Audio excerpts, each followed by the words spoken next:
Hey, this is Nathan Crane, and today I am honored and delighted to be sitting here next to Mark Waldman, who is one of the world's leading science researchers, neuroscience researchers, and he's got some really incredible studies that he's done on the impact of food and eating and how it correlates and relates to the brain. And so this is really interesting stuff because you don't really hear about this. You don't really hear about mindful eating out there and how that really affects our brains and how this understanding can help us to be healthier in our lives. So thank you, Mark, for sharing this wisdom with us today. This is my pleasure. It's been one of my deepest goals to be able to teach people how to eat less food and enjoy it more, and to shift the entire consciousness of this planet, because most of the times we are, and I say this with a great deal of sincerity, we are eating our memories.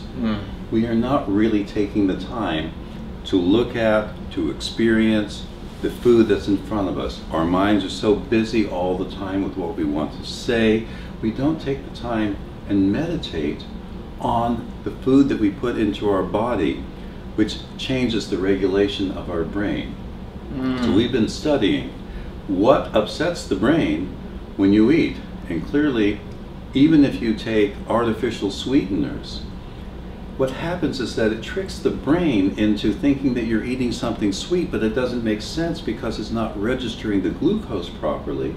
So there's growing evidence that an artificial sweetener keeps the memory of being addicted to sugar going. It just creates craziness in the brain. So we want a person to retrain their brain to eat in a way that the brain can recognize what the right nutrients are. And we can do that through a process called mindful eating. And it means slowing down, and we actually bring spiritual practice into every bite of food that we take. Well, and like many of our parents and grandparents have done as they raised, at least in the U.S. culture, 30, 40, 50, 60 years ago, was, turn off the radio, turn off the TV, that kind of thing. Your friends go home or what have you, and you sit at the dinner table together, and it was really about, focus on your food, don't chew with your mouth open, don't talk with your mouth open, don't treat your food bad. There was some sense, I could say, of mindful eating to a degree, in kind of our previous culture, but we look at today, and I think a lot of that has somehow disappeared. You have to push the clock back further, because I'm 62, and so our family meeting, the television had come out, and so we sat there and watched the TV while we ate together rather than talking together. So you've got to go back to the 1930s and 40s. By the time the 1950s roll around, we've already become hooked on this visual phenomena called television. And I think you're onto something very, very important there. We've lost the human connection between, in all spiritual traditions, for example, food is sacred. We share it. In the Muslim tradition, you cannot turn down food to anybody who asks. And this is something within all spiritual traditions. This food is sacred, it's hard to come by, it's holy, it certainly is sacred to the body. And we've lost touch with that. Instead, we accidentally discovered that the brain becomes incredibly addicted to anything that turns into sugar as fast as possible. So now we have processed breads and foods, and it tastes good, and we get that quick rush. And food addiction was considered kind of a mythology even 3 years ago, but now the evidence is overwhelming. The brain becomes addicted to anything we habitually like, even if that liking is a fantasy that we created in our own minds. So let's say I've used artificial sweeteners for many, many years because it took me off of sugar. And then I found that I was addicted to artificial sweeteners. So quite recently, I ran out of my Splenda. I said, you know what, I'm not going to use any of that Splenda for a while. I'm going to see what happens. So coffee happens to be a brain enhancer. So the research shows that drinking a couple cups of coffee is really good for cognitive. alertness. It's even used in the military as well. You have to have coffee before going out on a dangerous mission. And so it's fun doing research and pulling this kind of stuff up. Yeah. So what happened is that first all my food tasted bitter. And I said, well, I don't like bitter tasting coffee. That's a memory. So I want my sweet coffee that I remember, not this new thing that tastes totally different. Right. But no sweet in the house. I'm going to drink that coffee anyway. I start adding a little bit more milk to it. And I found that on the fourth day, the bitterness became a flavor. This is the old memory that I have to have something tasting this particular way fade away. Interesting. And so what we have done, mindful eating has been a practice where, in the Buddhist practice, you focus on your breathing, you become aware of your thoughts and your feelings. You might do mindful walking where you stand up and you just walk real slow, you become aware of every step. And then they brought that into eating. And so it's amazing if you go to a mindfulness meditation workshop, some of these Buddhist monks will take 20 minutes peeling an egg. It's beautiful. It's an artwork. So what we found is that if you really slow down and if you take the time to eat in slow motion in a particular way, you actually strengthen a part of the brain called the caudate nucleus. This gives you more conscious control over what you eat. And if you like, I can guide you through one part of the mindful eating experience. Absolutely. And while we do that, I also would, a question is coming up, which is really interesting, because in the community that considers part of the raw food community or the vegan community or so forth, which is just an extension of the community of human beings. But one thing that you hear a lot of is food addictions and physical addictions to food. And so I notice a lot of people associate that with the body, like my body's addicted. These are neurological what we're addictions. saying is that it's the brain, it's neurological, so it has nothing to do with the body being addicted to food, it's the brain being addicted to the food. Zombies exist. It's from here down. And pretty much our bodies will pretty much flop around like a zombie unless it's directed by the conscious parts of our frontal lobe in our brain. So is there a particular part of the brain that typically associates with the addictive part of food, for example? Many parts, and it's the reward system of your brain and the motivational system of your brain. The nucleus accumbens is the center for that area. And so this is the part of the brain that releases dopamine when anything pleasurable hits it. Because sweet is always a message to our ancient brain, because the way in which our brains eat doesn't look like it's changed from 50,000 years ago. It assumes that there's no food available. So the moment it sees or smells something that's sweet, it's basically, we're a bunch of neurons on top of a mouth. And those neurons say, mouth, go eat that food as quickly as possible before a bunch of other neurons come along and make their mouth eat all of that particular food. All animals have their brains on top of their mouth. This is #1 rule for survival. So a good part of our ancient brain is geared towards identifying pleasurable foods, sweet foods. Anything that's bitter could be poisonous. So animals, you can't get your dog to to eat a piece of celery. But it'll eat almost anything else that has a bit of sweetness to it. Now, dogs, you do not want to model their way of eating. Right. But I think that human beings were kind of like that. So when our brain sees a McDonald's sign and sees a fast food sign, we associate that with food, fast food, quick food. The brain simply hears our thought, food. Oh, we have to go into that place because this is going to be the last fast food place we're going to see for another 3 or 4 days as we walk through the savannas of Africa, when there's really another one down the street. So, of course, advertisers know this very well. They'll show you pretty foods and whatever else. The prettier you make that food, the more you want to eat it.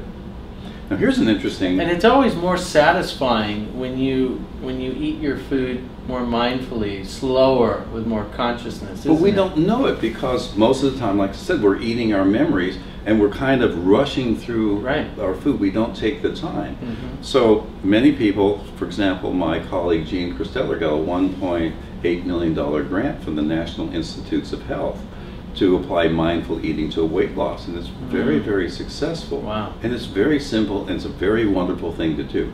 Most people don't want to take any time to meditate. But what if you simply meditate while you eat? Why not combine two activities that you have to do, but you do it simply by slowing down a little bit and giving more attention to the food? So if we take you through a brief class, maybe an 8-week class, and kind of train your brain how to move in slow motion. Take your fork slowly, put it into that food, bring it up to your nose, smell it, savor it. It would be like if I handed you a $500 glass of wine or brandy. You gonna gulp it? Probably not. Why not? Yeah. Well, because it has value to it. Right. Yeah. So what I'm suggesting, I don't drink wine anymore, by the way, but I used to, and if I did, I get the metaphor. Yeah. By the way, wine. The problem with wine and beer is that it's sugar, and over a period of time, it's part of the sugar alcoholism. So I became allergic to this stuff. I mean, I'll get stuffed up. I'll have a headache. All of that is the brain saying, "I'm allergic to this stuff." Interesting. A lot of animals will drink alcohol as well because we're also addicted to the weird pleasurable sensations that it creates. So foods that are high in carbohydrates and sugars, this creates huge releases of dopamine in the reward system, and that's what causes addiction. So we keep repeating it, tastes good, and we need more and more and more to feed that sugar addiction, that carbohydrate addiction. We can interrupt that, but it's going to take a little practice because that addiction says, I can't live without it. It's a fantasy formed in the right frontal lobe. Now you get the same thing if you eat like a sweet fruit, right? Like an apple or a mango or a pineapple or something. But that's to trigger the same kind of dopamine. But much slower, much slower. Okay, so it's more sustained. So a whole food is going to digest differently. Yeah. You still, from the research, it looks like we should stay away from any foods that quickly convert into sugars. And again, of course, because we're all sugar addicted and have been so for over 100 years, most of the foods have been, I mean, everything. I mean, you can't buy half the things in the grocery store. It's been injected with sugars and sweeteners and all kinds of things. High fructose corn syrup and high fructose corn syrup and like agave is as bad as fructose corn syrup. Right. So any sweetness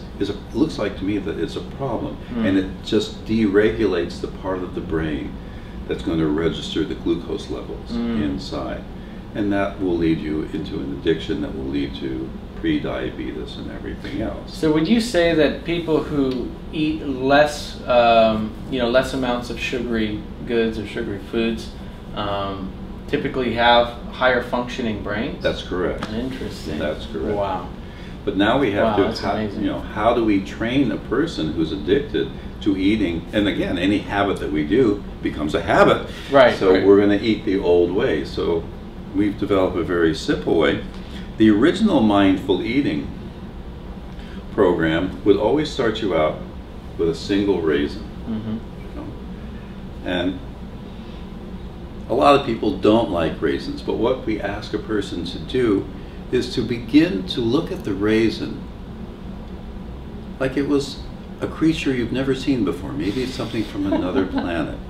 And you start to study it like an artist. Look at all the folds and creases and wrinkles in this, So you look at it and you study it. Now the moment you're doing this, you've already changed your consciousness. You're now beginning to appreciate your food. When was the last time you actually studied a raisin? Okay? And you begin to see things you've never seen before. And then we ask you to smell it. And then we ask you to do the following thing. Place it on your tongue and hold it there for a full 20 seconds. And do that right now.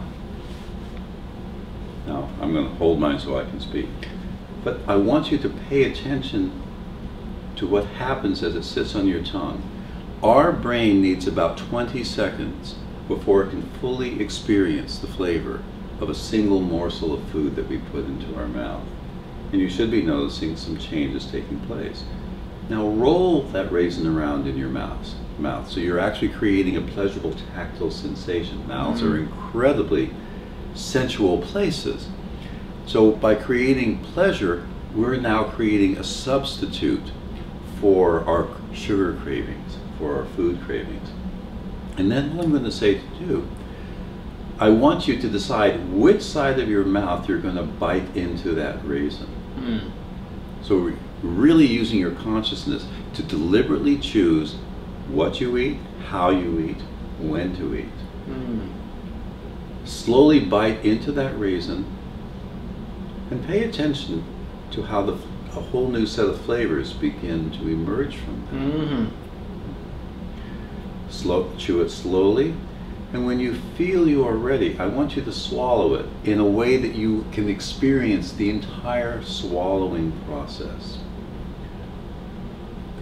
You're basically making love to a raisin. It feels just about like that. I think your wife will be okay with this. Yeah, I won't tell her. Okay. And then you actually repeat the exercise again. You look at another raisin. You go through it a second time. Wow. Wow. Yeah. So tell me, so you're saying wow right now. Yeah. And so before me explaining it, you're about to say what I was going to say. What is making you say wow? Well, the richness in it, the experience, the appreciation. You know, I practice gratitude and appreciation for all of my food. Yes. But at this level, this is like a whole new level. The flavor, as I bit down, was you know, much more intense and strong than if I would have just taken it and thrown it in my mouth and started chewing it. You know, there was a sense of because of the patience of going through, you know, just getting the subtle flavors as you're moving it around your mouth and your tongue, and then as I bit into it was the burst of flavor. And it was just that, you know, that sense of appreciation, sense of richness, a sense of, you know, like... it's the best raisin you ever tasted. Yeah, yeah, that's probably a very accurate statement. The wow is the interruption of the habitual way in which you have eaten raisins your entire life. And this is how we are with literally every piece of food that we put on the plate. So this is what we do in mindful eating. Walk slowly to a buffet, and it's part of our, you know, weight loss program for this as well. It's all spread out with all of these wonderful foods. Before you even reach for a plate, take time to appreciate all the colors and textures. I love it. I wish I had an orange and I would slice it in half and I would move it up to the camera to show you. It becomes so incredibly beautiful to look at this inside. People don't know what a banana looks like and how it breaks into 3 pieces. Right. Okay? So we're breaking the habit of eating the normal way by slowing, super slow eating. And what happens, there's more flavor from one raisin, and you'll also notice that you feel more satisfied and slightly more full than you would if you ate a handful of raisins at one time. Right. So we look at all the food spread out. And you can do this in the grocery store as well. Look at the incredible colors of the fruits and vegetables over there. It looks much more interesting than a box of cornflakes, I'll guarantee you. Oh, yeah. These are art amazing. forms. Yes, they're art forms. Yeah. And just like a fine glass of wine, do you want to eat this $1,000 raisin? Think about it. When you go to a really expensive restaurant, you pay $40 for the tiniest portion in the world. Right. But it's been prepared so beautifully, and so. But one of the things I do, we go around to restaurants and we teach waiters how to teach their clients how to eat mindfully. Look at the colors, smell it. This is a $50 bite of food you're about to have here. Do it slowly, savor it. You begin to discover all of these flavors that come out. Then consciously decide what food you want to pick up to put on your plate. Do it in slow motion. So this becomes kind of a whole new exploration thing, and it's a fun thing to do with kids. They'll love to do it. Then what we recommend, before you take a single bite, whether you use a relaxation bowl like this or you just yawn and breathe and stretch, take a deep breath in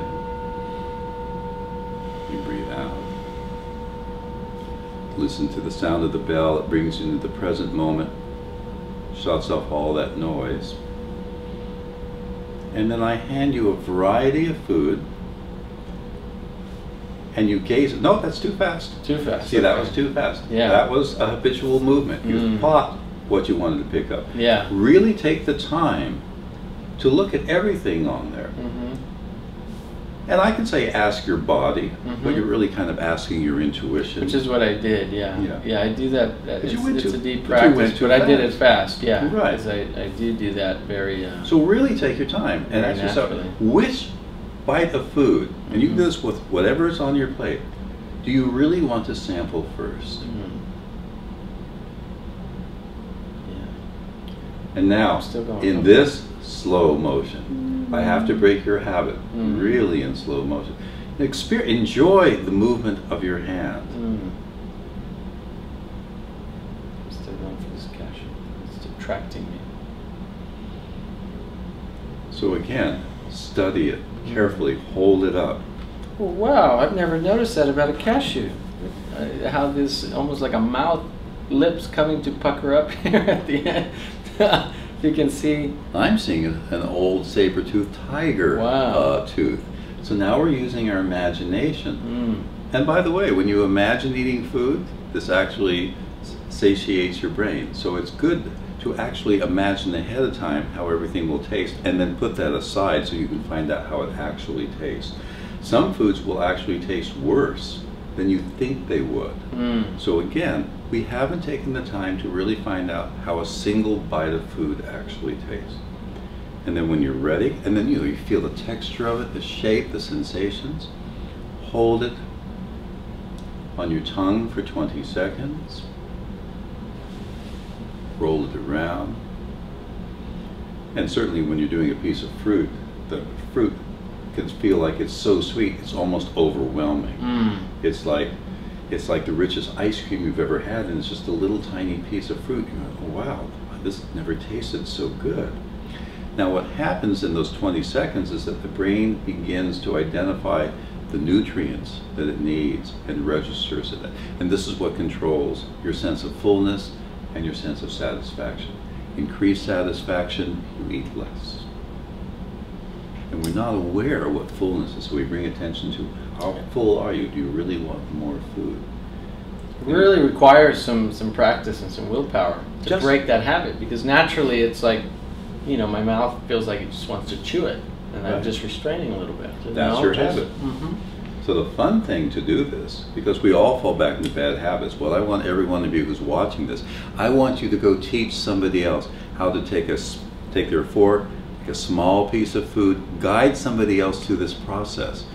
When he went, wow, in neuroscience, that's a neurological experience of insight. That's an actual moment of neurological enlightenment. The wow means I was thinking this, I just had an actual experience of something new. That's a transformational experience, and that's how you begin to change your consciousness about your food. It's not what you eat as much as how you eat. And if you learn how to eat mindfully, you're going to make much better choices with everything that you put into your mouth. I just had another wow, because that cashew, I don't see any peanuts here, but that cashew tasted like a peanut. I've never had a cashew taste like a peanut before. At least I've never been aware of it, that it has. You can't do this unless you mindfully eat. Slow down. Wow. Now, we've done the first brain scan studies on what happens on mindful eating. And that's exactly what we do. We give a bunch of trail mix to a person. You take the time. What do you really want to pick up? And explore that and slowly eat.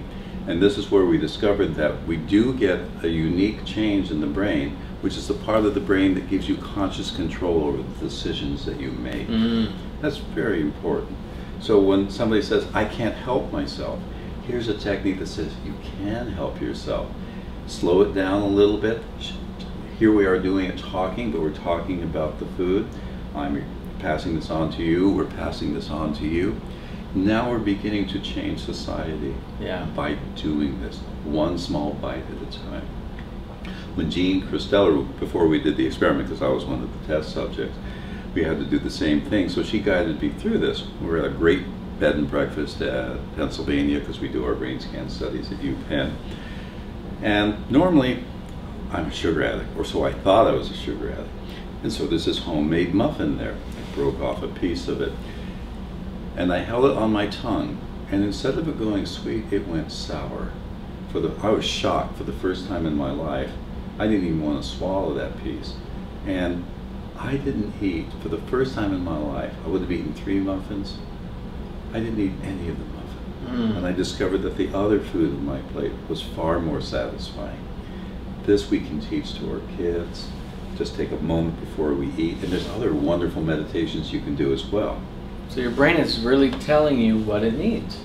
And it went Yes. sour, and it was telling you, I don't want this right now. But our thoughts get in the way of our brain. Which brings in the experience of maybe having a homemade muffin that mom made that made you very happy as a child or something. We still bring that into our current life experience. You stopped eating your memories at that point. Wow. And tasted 2 things for the very first time. Isn't that wonderful? That's amazing. That's wow. mindful eating. This is a true gift. This truly is. I'm going to practice this. I'm going to share it. I have some friends I want to share it with immediately.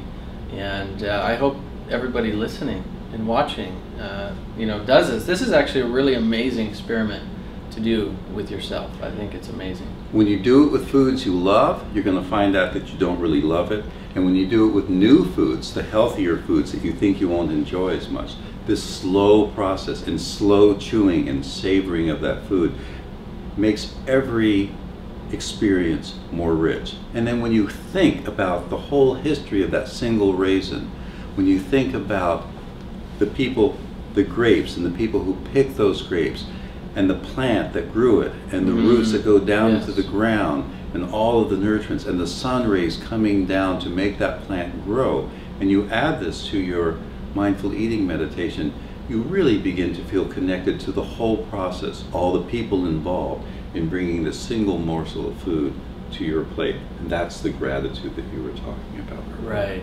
Right. It's a beautiful thing to add to mindful eating. Wow. And even the next step, I would suppose, is starting to grow our own food. Right. Even if it's in a windowsill. And then practicing all of that with it, because you get the satisfaction of knowing that you took part in bringing life to that plant, to that herb, or that vegetable, or that fruit. Now, I've been teaching mindful eating for 5 years, but for the first 3 years, my wife had to keep reminding me to mindfully eat at home. So again, it's very easy to slip back into our old habits and behaviors and just gobble our food down. And we're hurting our brains, we're hurting our bodies, we're hurting the land, we're hurting each other. This is Mark Waldman. This is really incredible information. This is really cutting edge information. I think it's important to share this. So please click the like button on this video. Leave us your comments and questions below. Share this on Facebook and on YouTube. And what's the best place for people to get in touch with you, Mark?